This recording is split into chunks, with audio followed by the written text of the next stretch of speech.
Hi guys, Jen here with Blessed by Angels, and today I wanted to share with you some insight from our loved ones on the other side.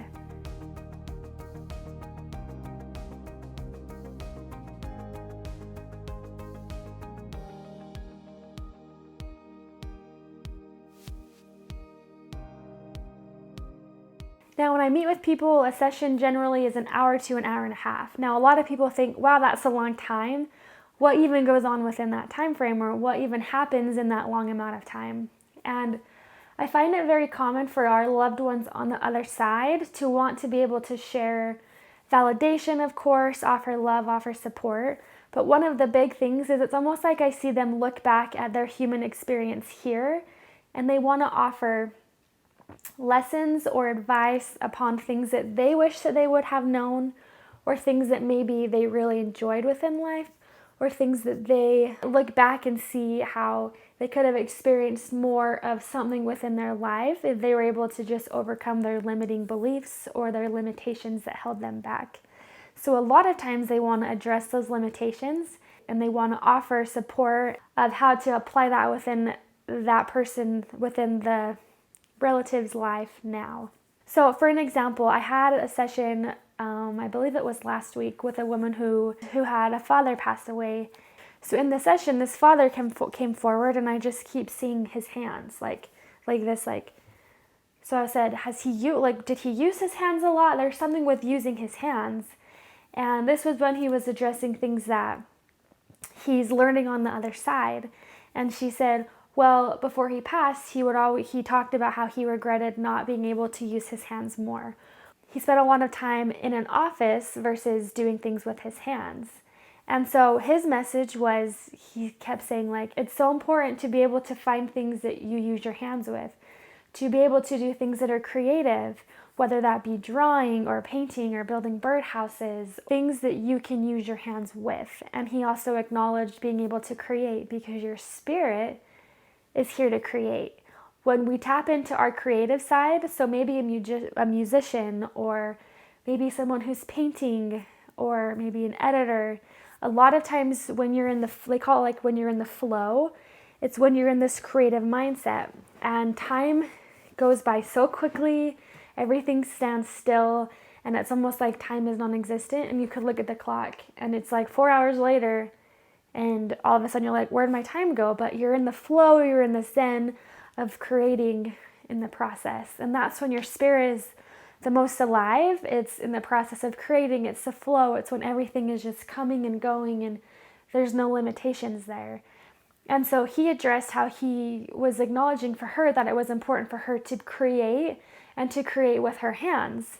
Now, this was a big thing for him because he wished that he would have spent more time creating.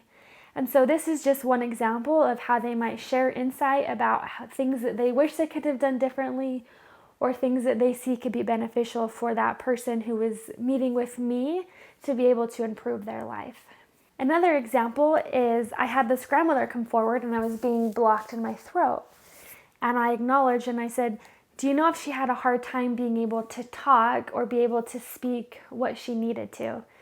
And she said yes, and then I was able to see the history or the childhood of this grandmother not being able to speak up, living in a big family and not feeling like her voice was heard. And so it was easier for her just to show up and do the things that were required of her versus being able to speak and share her truth.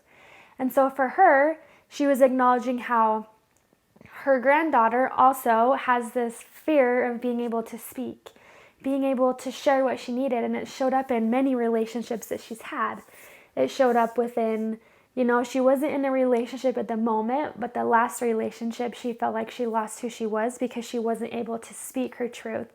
So she was terrified that it was going to continually happen because of what she experienced in that first relationship. So her grandmother was able to relate to that and say, hey, here are some activities or here are some exercises so that you can learn to speak your truth.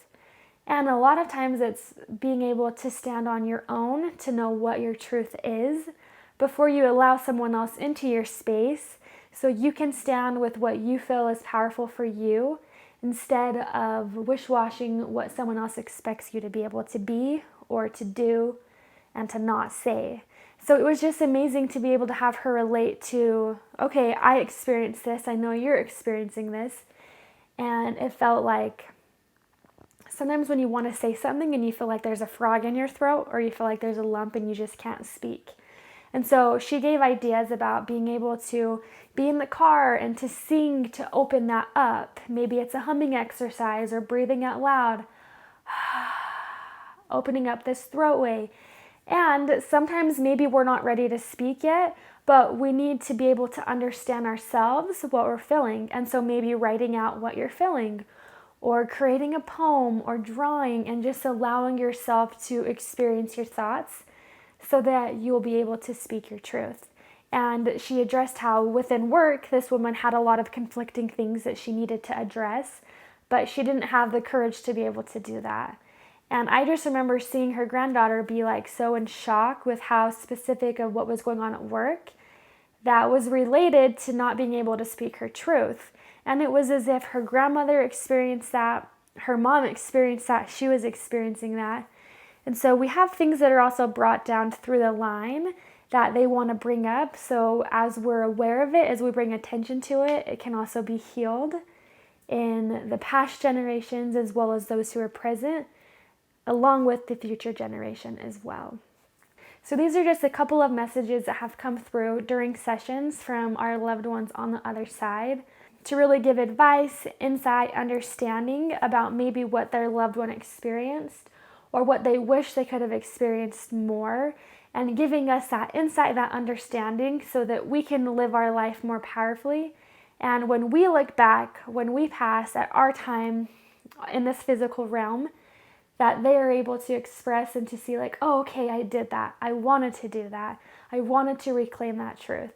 Our loved ones on the other side, they only want to bring forth messages to help us heal, to move forward, as well as for them to be able to share insight in which they wish that they could have experienced or how they could have made more of their time here in this physical realm.